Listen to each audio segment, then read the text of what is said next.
Hello again, everyone. This is Randy, your sewing machine man. What we're looking at now is a autopsy. That's what we call it, for a Singer Tradition. This is a brand new machine. Customer bought it, didn't use it for a while, got it out. It was locked up. It was tight. It would not go. So she had someone look at it. They told her A, it wasn't worth fixing, and B, they couldn't figure out what was wrong with it. So she donated it to me. A lot of people want to be kind and they want to donate machines to me, and they figure, well, I can use a part off of them, and sometimes that's true. This one, not so much. This one is just going to be it's going to be profitable for us in that we're going to show you what to watch out for when you're buying a sewing machine. We're going to get an object lesson from this one, and let me move this over just a little bit there. So it was locked up, and all the normal logical places are going to be on your bearings. You check those, you check this. Every place that you normally check behind the shuttle driver, every place that you normally check, this one was not going to be cooperative. I mean, I checked, I don't know, 30 places that are typical on this machine to lock up. And I'm not being exaggerating or facetious. This machine, I'm pretty sure they come from the factory with no oil on them, because I get them a lot of times. People give them to me out of the box and they're dry as a bone. They've never been oiled. So they start sewing on them, and what that does when it's dry and it's metal on metal, and this machine has a fair amount of metal in it, but if it's not oiled, the daggone metal on metal will cause the one to score the other.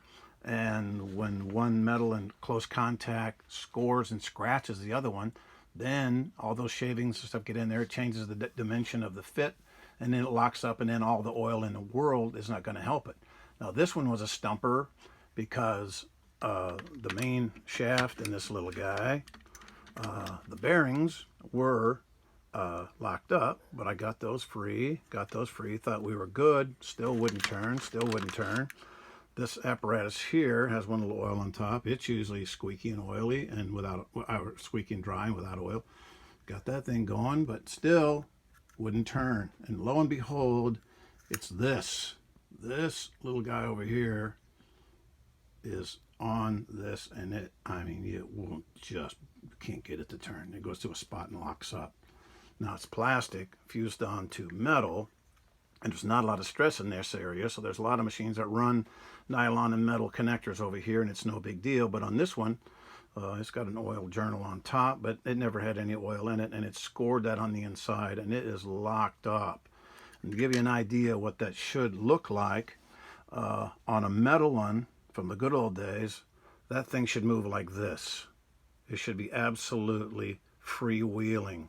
A machine that's made with precision, where they actually drill things out and lathe things and, put them on machine tools and get everything down to a tolerance. This is how your parts will behave when they're done properly. And that's metal on metal, very precise.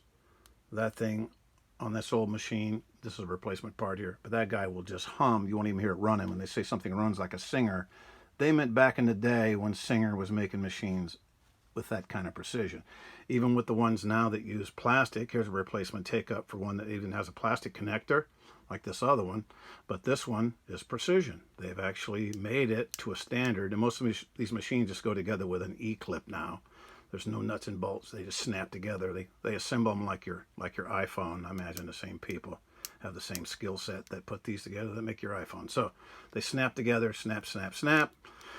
And that's not a bad thing. Sometimes they're doing pretty good. And this machine, they'll tell you it's got a metal frame. It does. Whoops, there goes the main shaft. It does have a metal frame. And they'll tell you it does have metal drive gears. And lo and behold, look under here. You'll see, yeah, there's metal drive gears. But that's not what hung up. All that's moving freewheeling. It's some little obscure part that they put in to try to save a few pennies, and causes the malfunction. And there's manufacturers that are famous for this, not just Singer. Singer, has been known to take something that works perfectly and try to fix it. But this is just a case where their manufacturing standards were a little off. Their inspections were off. They didn't oil it from the factory. I don't know. Maybe they did. Maybe they didn't. But this little guy had every chance to be a pretty good little machine But it didn't work out. Didn't work out for the lady who bought it.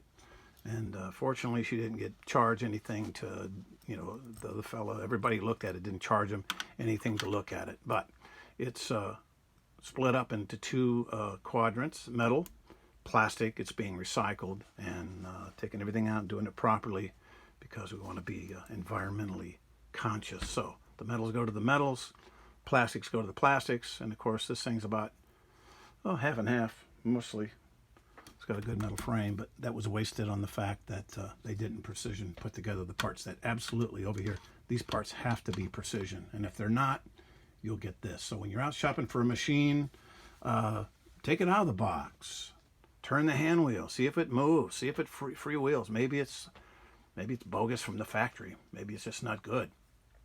And if it's at the low end of the price point, if it's like the cheapest one they have, if I were you, this is just me, I would look elsewhere. I'd move up a little bit on the price chain, see if you can get something maybe a little more precision. So it's not about the cheapest, because this, whatever she paid for this, wasn't much, but it's a total loss. So if she's taking a little bit more, she'd be sewing right now with her machine. This one's going to the recycle place, that big sewing machine, Singer Graveyard in the Sky. So this is a Singer. What model is this guy? Is it written on there somewhere? Yeah, what does it say? This was a model, Singer model 2250. That's what this guy was, and it's prior life. So it's going to be recycled, and it'll be melted down and made into something hopefully better.